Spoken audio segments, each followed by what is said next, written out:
हाँ दोस्तों, अपने 10.1 के सेकंड क्वेश्चन का डी पार्ट करने जा रहे हैं।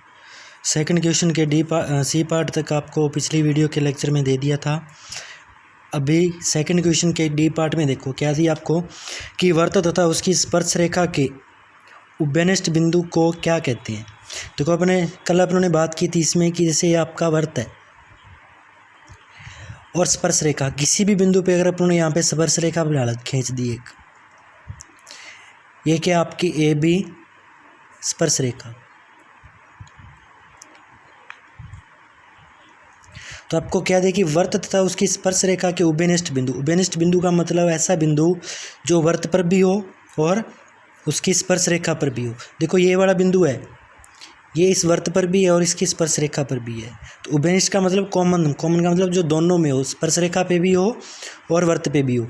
इन दोनों के उभयनिष्ठ बिंदु को क्या कहते हैं। मैंने आपको कल के लेक्चर में बताया था कि इस पॉइंट पी अगर इसको अपने माने तो पॉइंट पी को क्या कहते हैं, अपने स्पर्श बिंदु कहते हैं।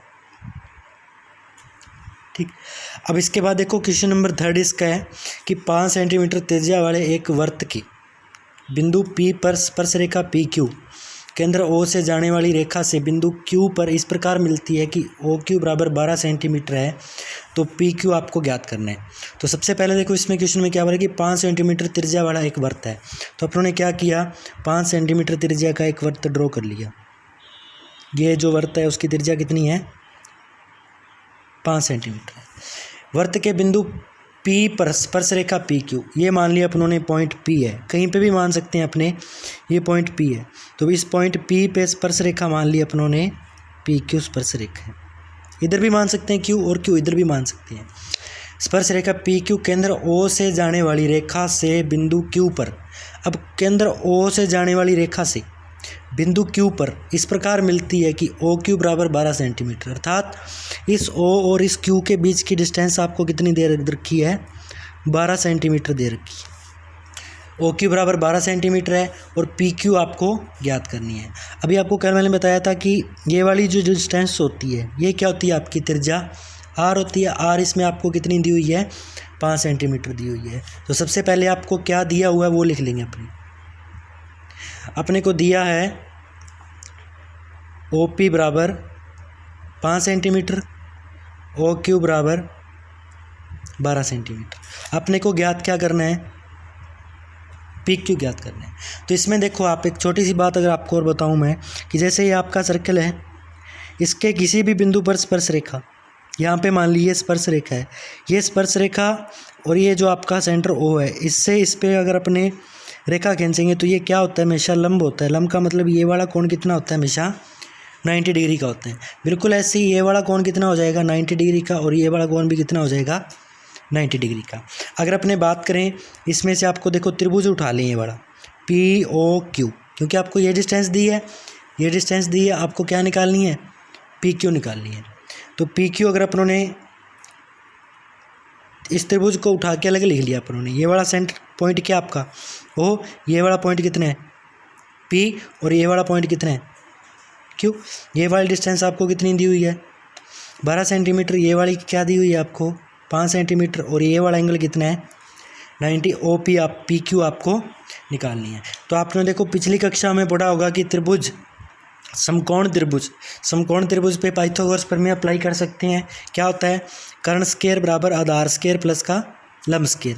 कर्ण इसमें क्या है, देखो 90 डिग्री के सामने वाली भुजा क्या होती है, कर्ण होती है, और ये वाली भुजा क्या हो जाएगी, लंब हो जाएगी, और ये क्या हो जाएगा आपका आधार हो जाएगा। तो कर्ण स्क्वायर कितना बन जाएगा, ओ क्यू स्क्वायर बराबर आधार square P O square plus लंब स्क्वायर क्या बन जाएगा, पी क्यू का स्क्वायर। देखो ओ क्यू की वैल्यू रखें, ओ क्यू की वैल्यू कितनी आ रही है, 12 का स्क्वायर करेंगे तो कितना आएगा, 144।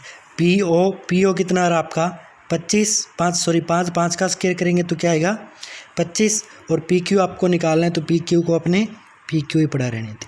तो पी क्यू का क्या हो गया, ये स्क्वायर हो जाएगा। यहाँ से पी क्यू स्क्वायर क्या आ जाएगा आपका, इस 25 को इधर लेके जाएंगे तो क्या बन जाएगा, 144 माइनस 25। तो यहाँ से इसको अगर लेस करेंगे तो क्या बनेगा, ये 119 बनेगा। ठीक है। तो यहाँ से पी क्यू स्क्वायर कितना आ गया आपका 119। तो यहाँ से पी क्यू की वैल्यू क्या आ जाएगी, देखो इधर से स्क्वायर हटेगा तो इधर क्या लग जाएगा आपका अंडरूट लग जाएगा, अंडरूट क्या आ जाएगी 119 सेंटीमीटर। तो इसका आंसर क्या हो जाएगा 119 सेंटीमीटर, अंडरूट 119 सेंटीमीटर सॉरी। अब इसके बाद में अगर अपने फोर्थ क्वेश्चन की बात करें तो फोर्थ क्वेश्चन में आपको क्या दिया है कि एक वृत्त खींचिए और एक दी गई रेखा के समांतर दो ऐसी रेखाएं खींचनी है कि उनमें से एक तो स्पर्श रेखा हो और दूसरी उसकी क्या हो छेदक रेखा हो। इसमें आपको क्या बनाना है, एक वृत्त खींचना है। इसे अपन ने एक वृत्त ड्रॉ कर लिया, एक वृत्त खींचना है, उसमें से दो ऐसी रेखाएं खींचनी है कि उनमें से एक तो क्या हो स्पर्श रेखा और दूसरी उसकी क्या हो छेदक रेखा हो। स्पर्श रेखा मैंने आपको बताया था कि एक वृत्त पे अनंत स्पर्श रेखाएं हो सकती हैं, तो ज़रूरी नहीं है आपको किसी भी इसी पॉइंट पे खींचनी है, क्योंकि उसने कोई पर्टिकुलर पॉइंट नहीं दिया आपको, तो किसी भी बिंदु पे स्पर्श रेखा खींच सकते हैं। जैसे मैंने यहाँ पे क्या बना दी, एक स्पर्श रेखा बना दी, ये तो क्या होगी आपकी स्पर्श रेखा होगी। अब उसमें से रेखा खींचनी, उनमें से एक तो स्पर्श रेखा और दूसरी क्या उसकी छेदक रेखा हो। छेदक रेखा मतलब वृत्त को प्रतिच्छेद करती हुई जाएगी, तो वृत्त को प्रतिच्छेद करती हुई जाएगी तो रेखा आपको पता है कि कहीं पे भी हो सकती है वो, बट इसने क्या बोला है कि इसके समांतर खींचनी है आपको, कि दो रेखाएं खींचनी है, दोनों एक दूसरे के समांतर होनी चाहिए, जिसमें से एक तो क्या हो स्पर्श रेखा हो और दूसरी क्या हो छेदक रेखा हो। ये वाली स्पर्श रेखा तो इसके समांतर छेदक रेखा खींचनी है आपको।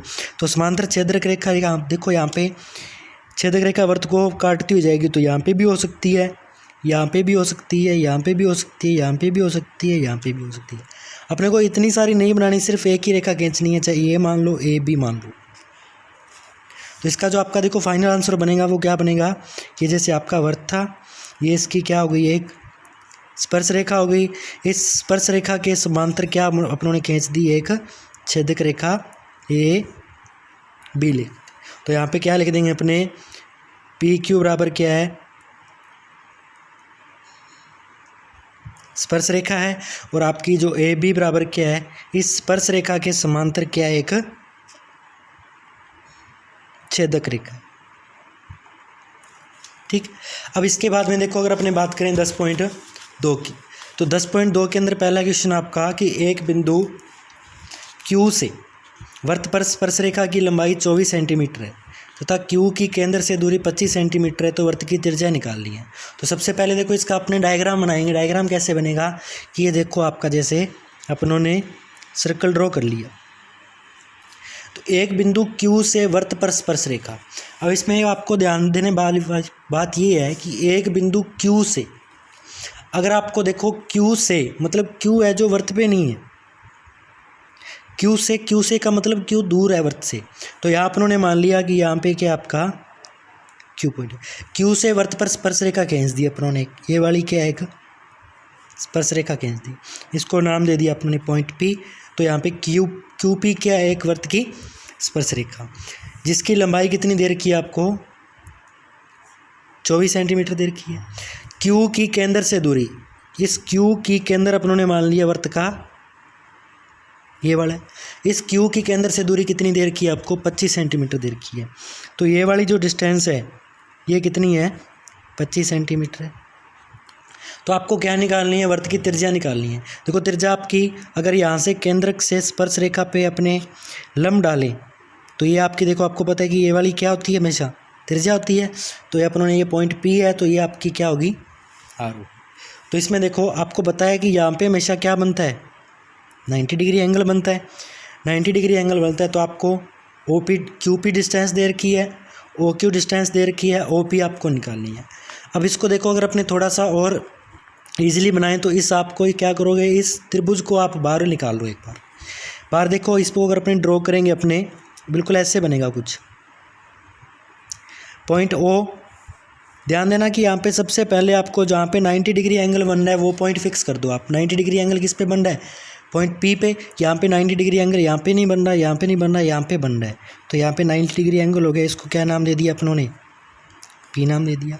अब PO आपकी क्या है देखो ये वाली हो जाएगी, PQ आपकी क्या है ये वाली हो जाएगी। तो PQ आपको कितनी दे रखी है 24 सेंटीमीटर दे रखी है, और OP आपको निकालनी है, और आपकी जो OQ है वो कितनी है, 25 सेंटीमीटर है। तो ये आपका क्या बन गया, एक समकोण त्रिभुज बन गया। समकोण त्रिभुज बन गया तो इस पे अपने क्या अप्लाई कर सकते हैं, पाइथागोरस प्रमेय। पाइथागोरस प्रमेय क्या कहलाती है कि कर्ण स्क्वायर बराबर आधार स्क्वायर प्लस लंब स्क्वायर। कर्ण इसमें क्या है, ये वाला, आधार क्या है ये, और लंब क्या हो जाएगा ये। तो कर्ण स्क्वायर बराबर देखो 25 का स्क्वायर बराबर आधार स्क्वायर कितना है, आर स्क्वायर प्लस लंब स्क्वायर कितना है, 24 का स्क्वायर। 25 का स्क्वायर कितना बनेगा, 625। आर स्क्वायर प्लस 24 का स्क्वायर कितना बनेगा, 576। यहाँ से देखो आर स्क्वायर की वैल्यू निकालें तो 576 इधर चला जाएगा, तो 625 576, सॉरी ऐसे कर लेते हैं अपने। तो 625 में से अगर अपने 576 को लेस करेंगे तो ये कितना बनेगा आपका 49।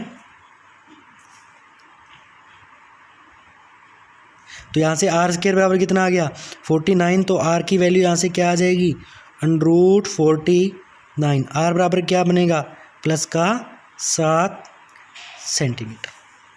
यहाँ पे आप देखो छोटी सी एक बात और बता देता हूँ आपके लिए कि किसी भी संख्या से देखो यहाँ पे अगर अपने रूट आर स्क्वायर जैसे आपका 49 है, आर स्क्वायर 49 है, जैसे आर की वैल्यू निकालेंगे तो अंडरूट कितना आएगा 49 आता है।